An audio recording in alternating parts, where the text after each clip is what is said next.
Lagi balik sana. Balik. Apa benda ni? Ni ada fokus lagi. Mana? Laki lah ni semua. Laki. Ha? Tak lah. Kan memang orang Korea kan memang semua macam ni. Laki ke perempuan sama je.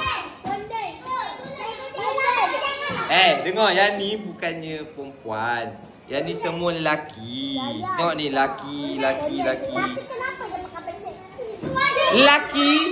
Ni tengok ni. Ni laki ni. Dia pakai baju macam Upin Ipin. Habis awak cakap Upin Ipin seksi ke?